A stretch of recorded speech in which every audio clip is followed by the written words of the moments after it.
1, 2, 1, 2, 3, 4.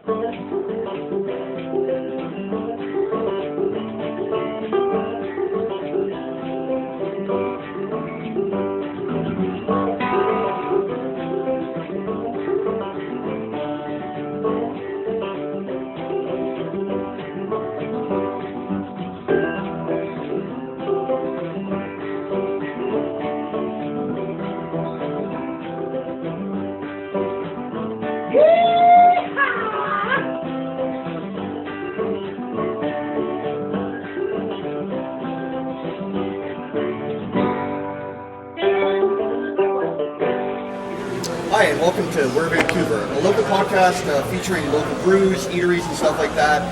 Today we are at Loowit. Real quick, I'm going to go over the panel, and we got Jeremiah over here. I'm Jeremiah Lehman. How y'all doing? Down on the end, we got Johnny Driver. What's up, guys? I'm Johnny. It's great to be here for, what is this, our number 5 podcast or 4 or something like that? Yeah. We've been all over town and stuff, and today we're excited to be here with Tom from Loowit. Tom, tell us about yourself and about Loowit and what's going on here. You want the full story? Yeah, give us the whole thing. Okay, so my name's Tom Poffenroth. I'm one of the owners of Loowit Brewing Company. It was started about 2009 in my garage. The short condensed version was me and my business partner Devin. We just decided we wanted to brew and not work for anybody else. We thought making beer would be fun, so we were dumb enough to go for it and started brewing in the garage, learning about beer. Took a couple of homebrew classes from Bader's, read books, then started collecting equipment. So we had old dairy tanks, we had kegs we bought from Two Town Cider House that were old Ninkasi tanks in each other's garages, in my sister's garage, all with this goal of opening this place up. And it took about 5 years or so of us planning and all that kind of crap. Finally, we got in touch with actually Lee Rafferty from the BBA, the former head of the BBA. She found this place. We managed to swindle a business loan and open the doors. And You said it took about 5 years from kind of inception to physically get the brick from and being mortar? drunk in a swimming pool, thinking that this would be a good idea. That's crazy, starting in a swimming pool, huh? One of those blow-up ones too. Great ideas, too. Not a nice one like at a resort. Yeah. So you guys weren't alone in this idea of starting, a craft microbrewery. The VDA behind you. That's a good point. That's But you guys have really survived and you've grown and you've managed to expand. You think, how have you managed to keep up with your own growth as you guys have gotten into the downtown institution that you are today? That's a good question. It's been rough. There's been a few years where it's scraping by. I think a lot of it goes to a huge deal of it is our customer base. So people come here to the tasting room and just keep us afloat that way, especially during the pandemic and stuff. Sure. And then it's just trying to be innovative. I would say that we don't try to be ahead of the curve, just try to find the good spot in that wave to ride it. So that kind of helps, and then a lot of luck, I think. Speaking of luck, I know you guys pay a lot of homage and respect to one of the older breweries from Vancouver area, the Lucky Lager, right? Yeah. And how does that incorporate and tie into your guys' whole the theme and stuff? I noticed you guys just do a lot of stuff to incorporate that, and I don't know too much of the story from them and stuff. So Lucky? Lucky. I don't remember the original brewery that was prior to Lucky. There was a name for it, but then Lucky opened, and they were here for years and years and years, and it was a staple like that. The round building downtown that used to have the big L on it for Lucky. This old building right down here, it's the Boomerang Therapy Works that's closed now, and it's going to be a hotel there. That's actually their old cellar place, and all the walls are 12 inch thick clay. Wow. Whoa. Yeah. That's awesome. And I got a phone call. That was stupid. So I guess it's just that Vancouver does have that history of breweries, and it's really, really old. Yeah. It's actually the first brewery in this region, including Portland. The first brewery was at the Fort. Wow. So, Yeah. And you guys have been a staple down here for a long time. I would say you're probably the longest running brewery down here right now, right? Is there anywhere else that's... I mean, us and Heaton are right at the Okay. same time. So Gotcha. that would be kind of neck and neck. Yeah. Tabor, who's in Philida now. Okay. And well, their pub is in Philida. They have a place in Portland again, but Sure. they opened a year before us. Oh, okay. And by meeting Eric from him is kind of what helped us open this too. Yeah, and I'm starting to, I mean, you guys are obviously a big staple in Vancouver, but I'm starting to see your stuff everywhere I go. totally. At least. Yeah. In cans, and all your can designs are like amazing and stuff like that. So how do you figure out, like, do you use local artists, or how do you figure out your can designs? Any of our one-off beers, They're great. any of our one-off beers typically are done by our brewer, Ramil. So like the Bruja or P90 or Lipus Mons, the new one, they're all done by Ramil. But for our core lineup, we have an artist named Kyle Scholl, also that design work. Cool. We kind of start with a name for the beer, and then we work forward from there. So, like Warp Rider, I'm a huge Star Trek geek. Devin wanted BMX shit in it. Cool. So now it's like I'm an old BMXer too. It's like a time traveling BMX dude. It's Awesome. really the story behind That's that. perfect. So yeah. I love that. That's perfect. And I know Andre just came out with a can too. I'm dying to try this beer. Oh, yeah, I don't yeah, know. let's try I don't mean to Let's push the try it. conversation, but Speaking of I'm Andre dying to- Rojas, or Yeah. Rosas, another good friend of ours. Yeah. Which one are we going with This first? is the I should know. Bruja. This is This the is the Bruja. Bruja. It's a Mexican lager. So this is one of the new releases. Yep. And just to back up, we do want to mention that you guys, you are established, you export a lot. You have some flagship brews that are out there that are common, and Shadow Shinobi. and also the lager. And we're not repeating those today because we did them out of cans. So We I think we're have 30%. done them. So check out our last podcast and stuff. We gave rave reviews to those. So, but definitely check those beers Yeah. out. However, we're going to try to get something that's a little more on the sideboard today. Yeah. We got some different stuff today. Well, cheers everybody. Cheers. Cheers. Yeah. Bruja, Mexican lager.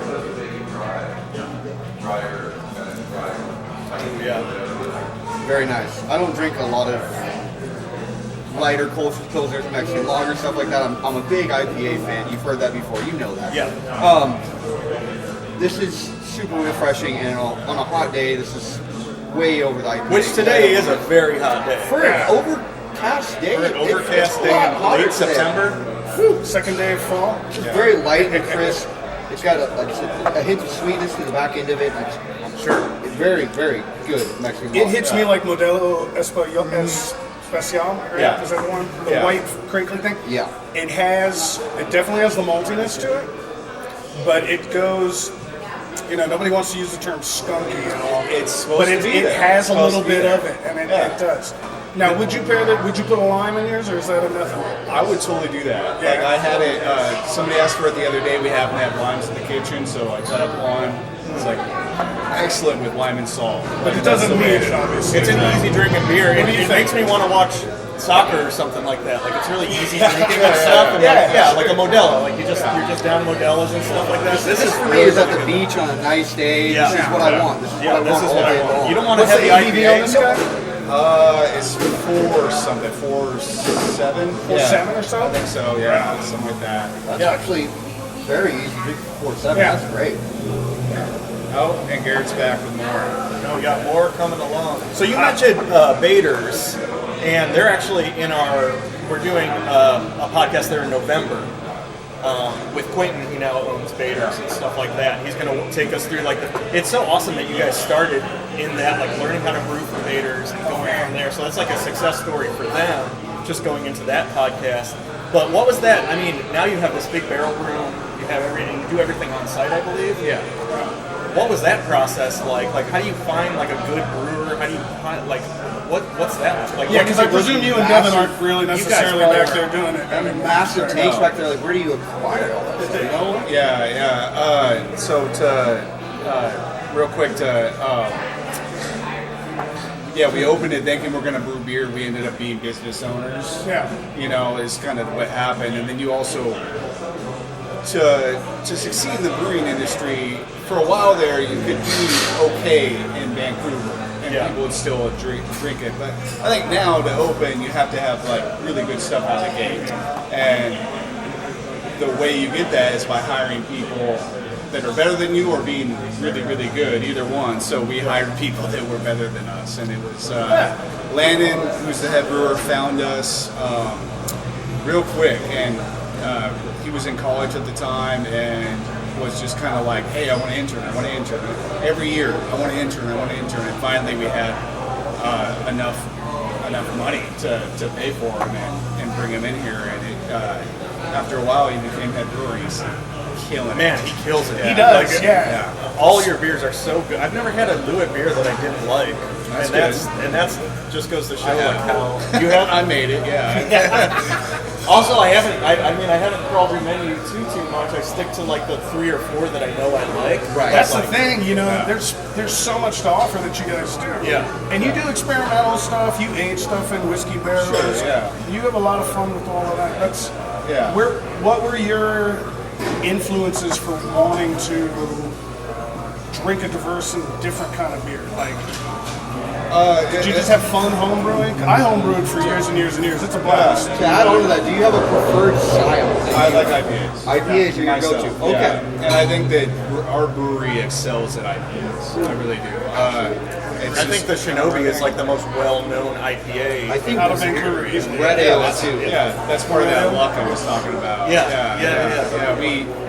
We tried with the first 3 iterations and that sucked. And then we just threw a massive dry hop in it and it worked. So over time, all our recipes change over time. So we're never happy with just the way it is. If we can make it better, we will. So. And why stay stagnant? I mean, that's great to keep constantly trying to strive for a better product and or just maybe newer, fresh, and different. You know what I mean? Which is great. Like that's what keeps people coming back. Like you said, that great customer. Yeah, it might take years for it to change a little bit, but you know, we used to start with a base malt, so that's the majority of your malted beer. All being Maris Otter, which is an English malt. Okay. And All you used was Maris Otter. Yeah. So you didn't use domestic two-row or anything? No, just Maris Otter, rye, and Vienna malt. It's Crystal 20, sorry. And over time, we realized, we can exchange the malt, but it's really expensive for a pale ale, UK pale ale malt. And then we realized, we want this crisper, so changing it to a Washington Select from Great Western, which is a 2-row, but it's a nice 2-row. Yeah. Over time, Small little tweaks here and there. And I'm sure that helped your price point as well. it did. Dialing it in like that, it makes perfect sense right there. Yeah. That's awesome. And how, like, I guess a 2-part question. One, how is the brewing community in Vancouver? Do you guys work together? Is there a lot of like interaction and stuff? Good question. Yeah. And 2, do you have a lot of people, new brewers that are coming, approaching you guys and saying, hey, can you walk us through this process, or what does this look like, and stuff like that? Sure. Because I imagine there's a lot of that with how popular you guys are and how big you guys are now. First off, that's part of the reason to become a brewer is the brewing community is just so tight-knit. Like, we're all just brothers and sisters. If somebody's got a problem, they can call any of us and be like, hey man, I can't figure this out. And our email, the whole guild, we have our own guild here. Yeah, it's awesome. That we created first for the North Bank of the Columbia River, so for Southwest Washington. Because the majority of beer in Washington is centered in Seattle. That's where the guild is centered. So we got together and banded together and created that. We all work together, and it's really, really a great community. Other thing the other question was. Oh yeah, how many if I'm trying to get into the brewing, and do you get a lot of those, like people walking in like, hey, how do I start this? How do I do this? Not so much anymore. It used to be a lot. And if anybody was really serious, they get my email, Devin's email, they can get Landon's email, whatever. Sure. Anybody out here is interested can email us, info@loowitbrewing.com. And If you want to start your own brewery, these are the guys to and pick go- their brains. Learn your from the tips best. early. Learn from the best. Because, like you said, where do you get tanks? Where do you get that? Like, Those are huge questions. Y'all had to Me, figure that you know, all out. like, yeah. And when we first started, it's like, where do we get a pump? Where do we get a heat exchanger? And if you go online, it's like you're looking at like food grade $100,000 models and shit like that. Yeah. So Yeah. I mean, everything's food grade, but for a big factory. Yeah. So it's just about knowing people and asking. Sure. right. Yeah. And when you describe your guild, I mean, that is a technical term, right? Yeah. You guys literally created a guild level organization here. Yeah, it's a nonprofit. The North Bank Bar. Yeah. Wow. That's awesome. Yeah. So its purpose is to support the local brewing community, to educate, to help each other. That is the ethic of this podcast, is really to highlight where and how Yep. Vancouver clicks like that. And since we do love our beer, it's great that we know there's a basis for that. Yeah. There's a lot of places you go that competition is a word that's thrown around there. That's not something here. It's not. We love support each other. Yeah. And it's Because the market's not saturated, and it surely isn't tapped. definitely not. not. No. Northwest has got some of the best beers you'll find out there. I'll tell you that one. You And it is rarely, hop season, yeah. so There you go. we're really excited. So you guys excel at IPAs. It is fresh hop season. Oh, what we got coming up right here? Yeah, we do. This We got is that. this is That Lando. this is the Lando Hopperician. Lando Hopperician, yeah. Fresh hop Love is Centennial. Centennial. Cheers, yeah. Cheers. Oh yeah. Yeah, that's a beer I Fresh would hop is so get much any fun. day of the week. Yeah. They're so good. Wow. It's what is it, about a month into fresh hop season so far? I think about a month ago is when I had my first one. I don't know if it's, that's what I love about fresh hops, is that you get the clear definition of the hop itself. Yeah. I don't know if it's that I love Centennial so much, or if Loowit just does that good of a job. Yeah. This might be one of my favorite fresh hops of the season. They're Besides really that, good. I'd say Ex Nova, maybe the Elliott IPA, the first version, which I can't, don't quote me, I don't remember what the first hop they used on that. Centennial, Yeah. thank you. That's- Thank that's you. the same Maybe you hop. got a favorite one. I think Centennial is, That's your hop, baby. I think so. It's a very old school sea hop. And that's what I really love about the fresh hop seasons, that you get, you don't get, it's like a single origin espresso for me. I work at a coffee Yeah. shop. So when you get a blend, it's great. Everything is balanced out. You get a Sure. little bit of everything, right? But when you go with a fresh hop or just a single hop sort of thing like that, you're really honing in on that hop itself, those flavors. Yeah. What distinguishes fresh hop from your normal process, other than the time of year? It's available. Yeah, so either if you're using a whole leaf hop, it's going to be dried in drying beds and then packaged into bales. A lot of breweries, some still use a whole leaf hop, but most of us around here use a pelletized hop. So it goes through a process to turn into a little pellet. It looks like a rabbit, and then that's what.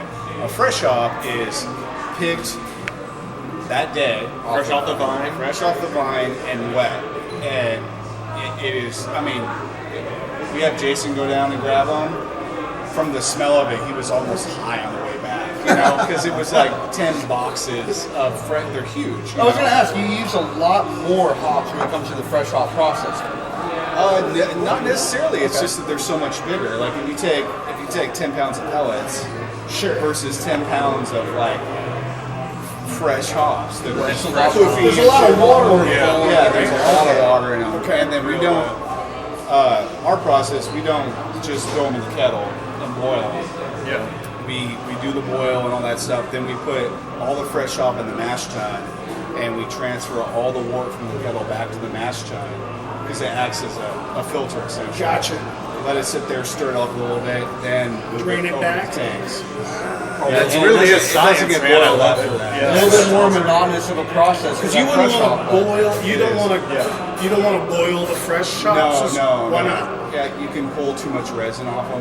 Okay. And it's just you'll degrade the Tastes like flavor. broccoli. The whole thing about it is just to not. It's delicate, So you don't want to treat it with that much heat. Yeah. But like Sheldon was saying, the fresh hops are really hitting really good this season, and your guys' fresh hop just probably on top of it. I'd have to say For sure, it's so good. This is fantastic.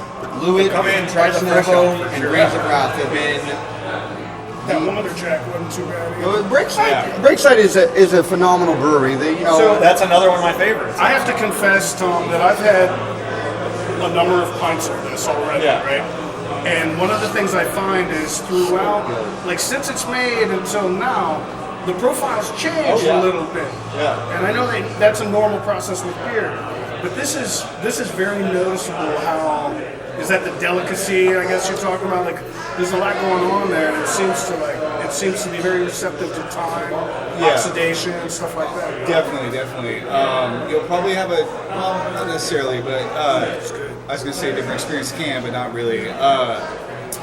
No, it's totally about the change of the hop in the beer. Yeah, sure. Something we learned from Breakside during a conference was that they would take their flagship IPA and just set it aside and then test it. Like after 2 months, after 3 months, after a week, after 2 weeks, what's changing? What hop is coming through? What's Like chemically analyzed, test it, or just more the the taste? super tasters? sit Taste, there they and taste? probably did a little bit of analysis, like chemical stuff, but it's predominantly taste. So we kind of followed suit with our beers. So we'll hold them and then taste them again and be like, okay, all I'm tasting right now is like Centennial, and all the Zama or Mosaic has gone out of this beer. They found that like Simcoes can become predominant in beer over time. The lining in the can can absorb some aroma and stuff like that. So there's all kinds of changes. it's crazy. I just learned about a year ago about checking actually the can dates on stuff here. You know, and it's like it was after I had a beer that I normally very much enjoy, and I didn't enjoy it second time around, and it was somebody. One of our good buddies, Johnny Valencia, actually was like, yeah, and he said it was probably a can date. I learned that from the beer nerds on Facebook. Like, And I found that it was almost it was canned a year prior to me drinking. Yeah. it. And that's what it changed. It changes the whole flavor. It changes every bit of it. So make sure to check your can dates out there, boys.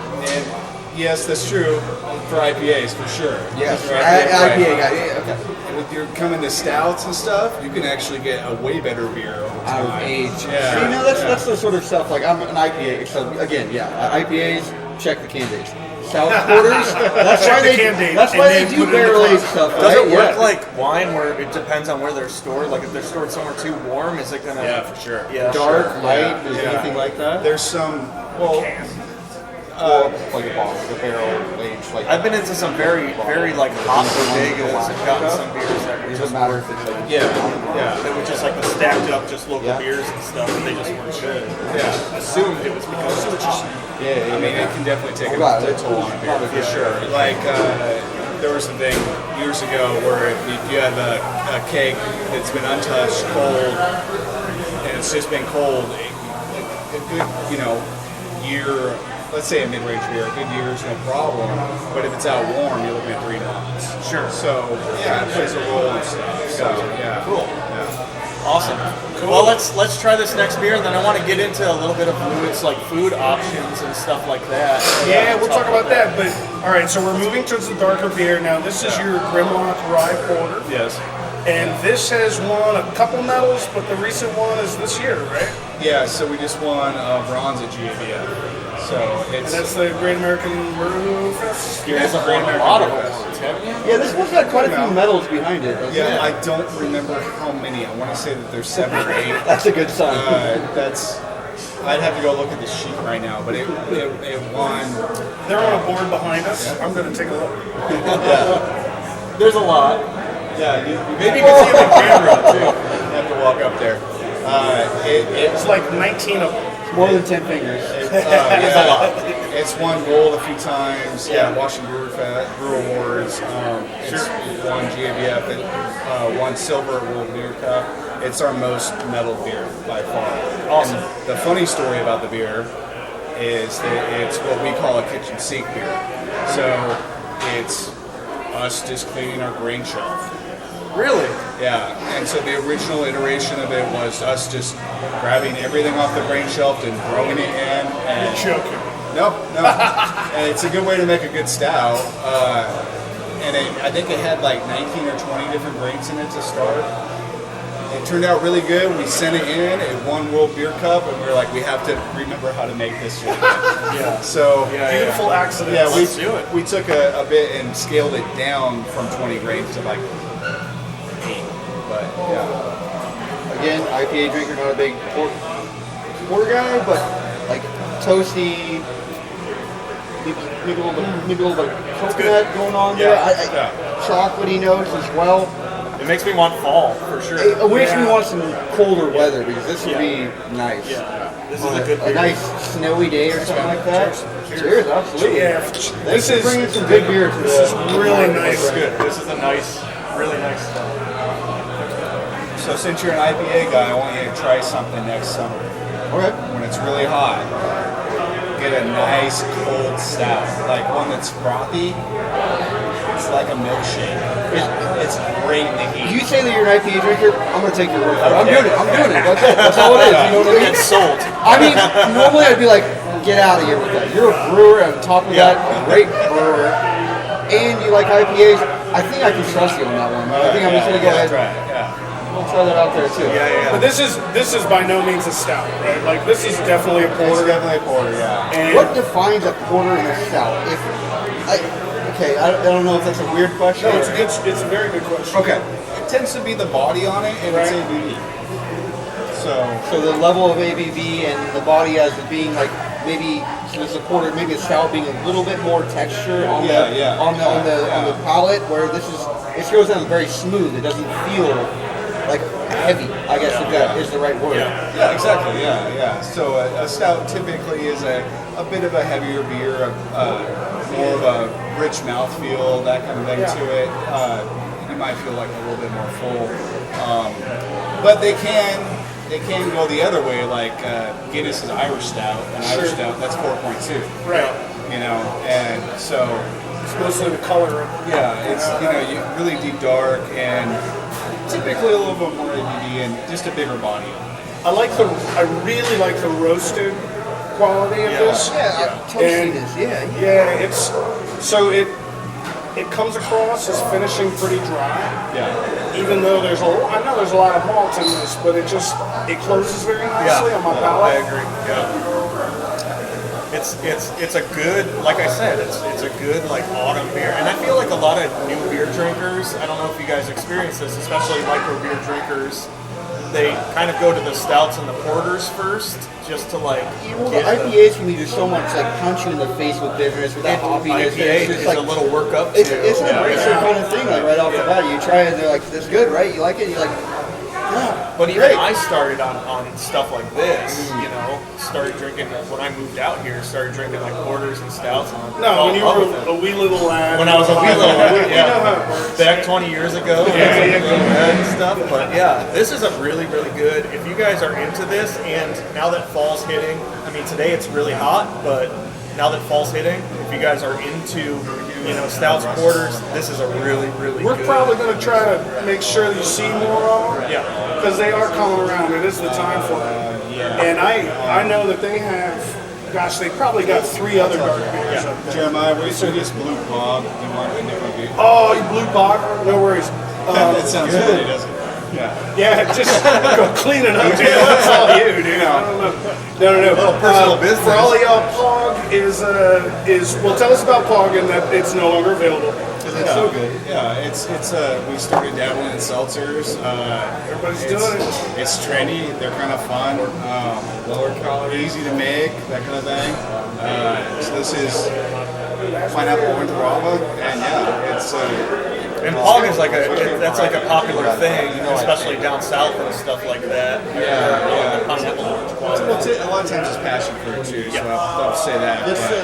passion fruit, But it allows us to make something that for non-beer drinkers. Yeah. And Yeah, we can't make ciders, so. Yeah. Van Day. So let's talk a little bit about, because I think we've hit your beers. We have another one to try. Yeah. The Pog is obviously out and stuff like that. But let's talk about your food, because in my opinion, you guys have the best burger. Thanks, man. Like it's You have amazing burgers. it's amazing. Your burgers. Truffle tops. Truffle tops. Truffle tops. That's all I can say. Yeah. And now you guys are offering hot dogs, which have been amazing as well. So See, I haven't had a hot dog yet. I gotta get on like that. foot long style, dude. Yeah. They're amazing. That's being a beef, man. This is the shit from like a Yeah, Chicago dog. talk about that. How do you source, like, how do you find, like, because obviously your burgers are amazing, your hot dogs are amazing. Where do you go to find, like, this quality of Well, there's a lot of food vendors. So we use one company called Steve-O's, and I hit them up. Like, we wanted to make the switch from standard ground beef to Painted Hills, so I asked them if they can bring in Painted Hills. Sure. They had other customers asking for it, so they brought it in. I talked about hot dogs. He said, "Hey man, I got Vienna beef." I was like, "I'm sold," because I love Chicago dogs. I know that hot dog is a great dog. Sure.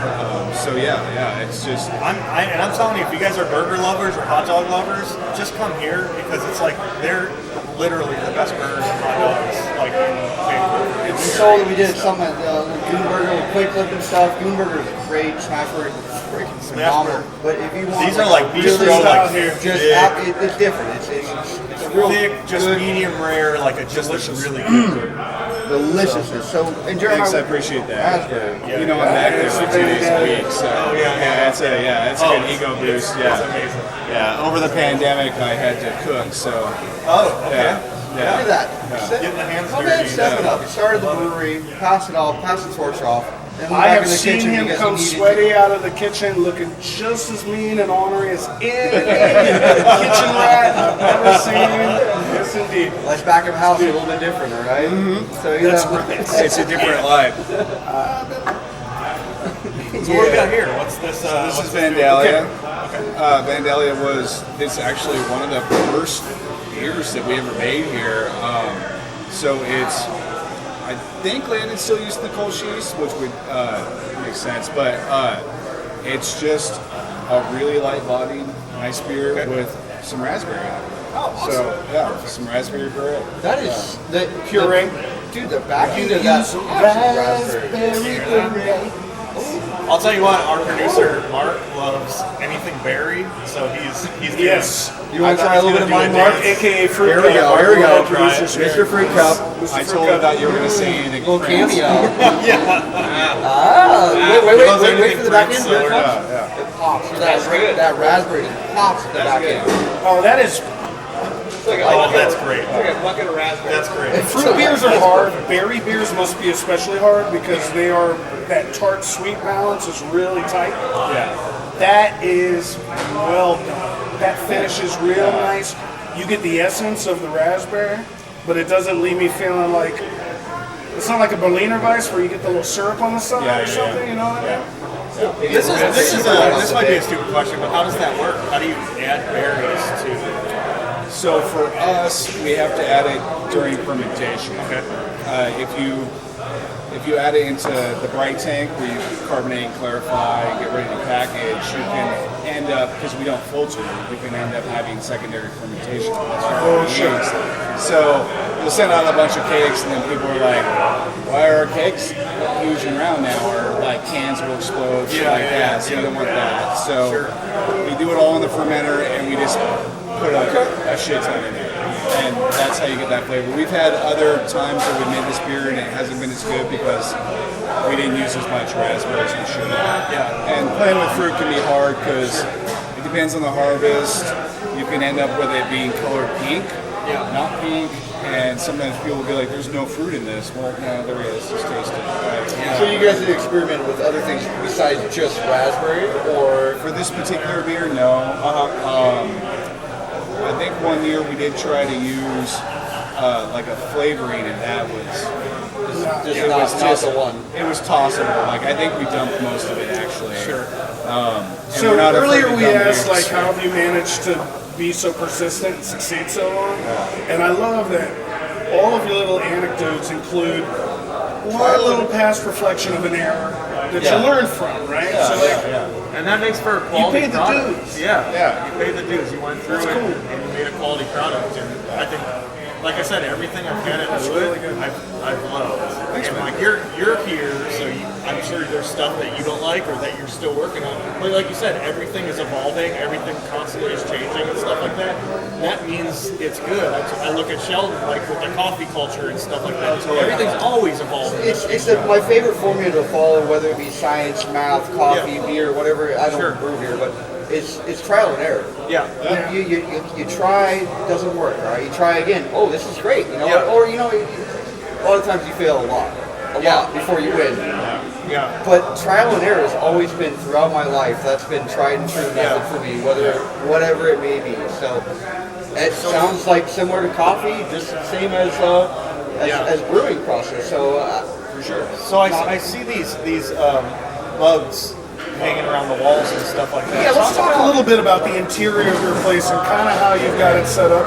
But yeah, one of these mugs right here, is that what you're talking about? Yeah, let me see that mug. What do you got there? What do you got there, buddy? Let me see that mug. And it has your name on it. It has our producer Marky Mark's name on it. Mr. Deering himself. Loowit, and then Steel Leaf, which I believe Steel Leaf made most of your furniture and stuff. So they're like a lot. kind of furniture design, like metal work. If the camera can see behind us to the bar, they did the entire bar.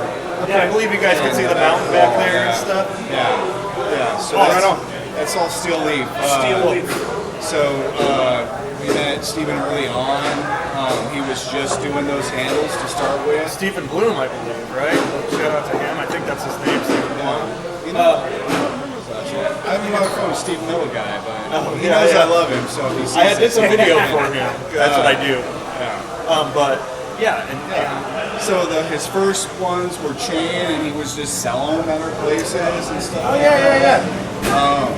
And then somebody around here had the bright idea of like, let's do a mug club. Where are we gonna play? Vancouver, baby. Yeah. It's Friday night. Friday night. That sounded really good. That sounded really good right there. That thing's fast. Yeah. You can tell, and he's cool too. But so these are part of your mug club? They are, yeah. So we're like, where are we gonna? The other mug clubs we saw, like they have numbered mugs or named mugs. Yeah, it's like, I've got one of those that's all chipped and fucked up. Where are we gonna store this shit? Well, why don't we just do this? I love it. I love it. And then we can just have the mason jars and store them all in the little shelves. And the name is like etched into the leather and stuff. It's great. It's an awesome idea and stuff. So how many members do you have in a? I think we're capped at 100. Yes. So what are the benefits of membership? You get the 20-ounce pour for what is it, $5? Something like that, or $5.50. Sure. I don't typically work the till, so I don't know. That's a great deal. That's a lot of beer for that price. 20-ounce pour. Call and ask directly. There's a couple parties a year. We'll do giveaways like you'll get your own. We had a cooler bag one year, a hydro flask, mugs, things like that. And then special releases. So when you say you're capped at 100, does that mean right now you're full of, the mug club is full capacity, or you have room for more members? Do I have to wait for Mark to leave his membership because he's probably going to act up, or? Right now it's actually kind of restricted on our shelving we have for it. So Makes sense. I mean, that's not exclusivity. All up Steel Leaf. They need more shelves. Steve. It's about like once a day, right? So every year we have a renewal, and if you don't renew, then that slot opens up. You got to own that. You own that bug, and I love that. That's actually awesome. Yeah, you take your handle with you when you're done. Ooh, baby, you did not bring me those truffle tops. Oh my goodness. Oh, that curry ketchup's in there. I can see. Oh, yes, sir. Yes, sir. So where are we at in time? Let's see. We're about at 40 minutes, but let's try some of these things. Let's get some of these. Let's get some of this down. Let's get I don't some know of it about you down. guys, but I brought my Talk about trusty what Underberg. these things are. Indeed. So before you have our truffle tots, and we use a San Francisco company that makes truffle salt. We salt them. it's super potent, so it gives you that flavor. So it's cook, I know all the shit. The curry ketchup is. I love the curry ketchup. Yeah, It reminds me of being a little boy in Germany. So straight from Germany. I don't say that in a weird way. Yeah, so we make all our sauces in house besides like ketchup and mayo. So ranch is house made, the barbecue's house made. Like ketchup curry, I wanted a jar to take home with me because I feel like it'd be so good on so many things that I make at home, and it's just so good. If you want, I'll tell you how to make it. It's pretty easy. It's ketchup, sriracha, apple cider vinegar, a little salt, and curry powder. Cook that up a little bit. I'll give you all that. Yeah, I want the breakdown Yeah, to yeah. be able to do the right ratio of it. It's so good. So, a couple final notes just on the decor and the ambiance that you guys have cultivated here. Yeah, we haven't hit on the video games or anything. I mean, so yeah, we got pinball available here, and you guys have been persistent with that. We just did a pinball tournament. Yeah, we had it at Babs, but yeah. Oh, it was at Yeah, Babs. Babs, yeah. Pinball has taken off, and you guys have kept it. That's all Devin, man. Like, Yeah, he loves pinball. Like, he's the pinball wizard. So who's the super? I mean, because you guys are famous for your bathrooms, which are plastered entirely with comic book scenes. Yeah. And who's behind that It's a decision? nerd's paradise. I mean, it really is. If you want to talk D&D, look at some comics. Well, even Yeah. even Shadow Listen to Shinobi death is. metal. We're sitting next to the Shinobi, the Sega Shinobi. We had to video have game. that. And we used to have an arcade guy, and we're like, keep your eye out for a Shinobi. The game's hard as shit. Like, It is very it's difficult. difficult. It's really difficult. Get to level 3 and salute. But and he found it. I'm the geek. I would say now I'm the geek left. Matt Freeland, which was our former head brewer, was a Okay. huge comic geek too. And I'm the D&D nerd. Although Devin plays now more than we did in high school, and I don't play anymore, so there's that. But we want everything to be fun, man. Like, it's like a place that you would want to come to. That's where you want to build. It's embodying your child, your child self, but being able to drink beer, enjoy great food, and great company. And you guys Speaking of Great children, atmosphere. you're very family friendly here. You've got an extended outside patio. darts. With You dog, have as well. Darts are very family friendly. Depending on how you're feeling about your family. outside patio with dogs as well, by the way. So, your doggo friends, you can come out on the patio and stuff and still grab your dog beer. I have to caveat that the darts are actually just in back now. It's just for tournament-based stuff. That makes sense. When we had them out here, it was too dangerous. Delta And like you variant. said, depending on how much you like your family. And then screens full of sports. So no matter what, I mean, there's baseball on a million.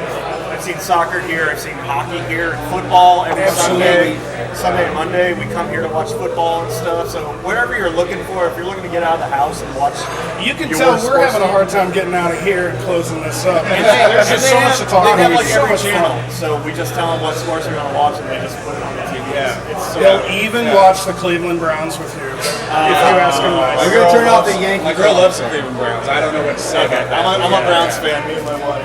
That's the only reason I said that. So this has been really, really rad. What before we close, Right. You think, and we're gonna obviously do our Customer. Underbird. What do you guys think as far as fall is coming in Vancouver? And stuff? What are you looking for? Cool guy. Yeah. Very fast. Oh my Large gosh. horsepower. I'm impressed. Huge. Actually, I want to stop the podcast just because I'm so I gotta go check myself. So what do you? What do you guys think? What are you guys looking forward to most for fall in Vancouver, and especially with how much it's growing and stuff like that? Like, what is there to look forward to? I know we got some new restaurants, we got some new stuff like that. What do you guys have going as far as Loowit goes, as far as fall? Fall is coming. Almost already it's here. I think it is already Different beers, new specials. Different beers, new one-offs. Excuse me. Barrel age releases, that kind of stuff. We always prepare for fall. It's a little bit slower. Yeah. But Football season though. So football season's up. Pumpkin spice latte. I'm looking forward to the new grocery store in Vancouver coming to town. That will be Here soon. The new building's opening up. That would be nice. it's another year, man. Yeah. I think it's going to be a good one. So, I think it's going to be great.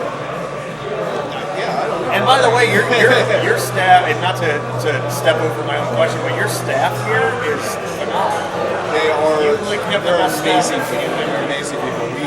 It's like we got smart luck thing, but we try to treat all our employees as family. Sometimes I feel like I'm a brother. Sometimes as an owner, it can backfire a little bit if you got somebody with this problem. But those people get weeded out, and we have Kate behind the bar right now. She's been with us forever. Kate, Garrett, Andre, all these guys. Garrett is best friends with Landon growing up. Yeah. Andre, the whole friend. It's just all family here. And by the way, the Mexican lager that we just tried, Andre designed the cans. Yeah, Andre's amazing artist. Get yourself some from Loowit right here. They got it in stock. Get yourself a 4-pack. So where is and we'll keep going too. Where is Loowit? Where if people are looking for it online and stuff like that, where is Oh, it? nice. So we're downtown Vancouver, across from the hill. Yep, I'm looking at it 507 right out Columbia this window. Street. 507 Columbia Street. 507 Columbia Hours of operation are pretty normal too, right? During the Monday through Thursday, we're 2 to 10. Friday through Sunday, we're noon to 10. Noon to 10. Yeah. Work in Portland, you're on your way back. Yeah. Just hook a ride real quick before the Plaid Pantry. Pop in here, grab yourself some beer, traffic. And maybe some live music soon. Don't drink it on Right? Yeah. Because I know you guys have done live Really music. fun. And if we're plugging shit, I'd say our anniversary is coming up October. In October. Which anniversary is that? And that will be the 9th. The 9th Ninth year anniversary. Hey, we just had ours on July 1st. And Happy ninth. you guys are right. I think we do Right on the heels. Yeah, we guys at the same time. That's awesome. And we have a really cool beer coming out called the Nine Race, which might have a Tolkien thing to it. So, Wow. Okay. I love it. I love it. Well, cool. You guys looking forward to fall? I am looking forward to fall. I do love my football, but I'm looking forward to. You love the Saints. I love the Browns. Yeah, but I'm looking forward to the rainy season and getting rain would be into nice. winter and kind of that shift that happens when this place gets a little more introspective. Communities kind of draw a little closer together because it's shitty outside and you can't be all expressive and fun. Yeah. You can be expressive and fun, but not the same way. My favorite thing is ripping out all my hoodies, Oh, yeah. all my Oh, polos. I look at my summer collection. And it's like I got 3 tank tops and 2 pairs of shorts. I'm like, oh great. Hoodie season. And then hoodie season comes out. I'm like, with you, Phil. Pull out the freaking box. I'm like, oh look at this one. I forgot about this one. Oh, I can't wait to wear this one. Let's get these Underbergs out. Oh, you guys wear yours? Oh, great.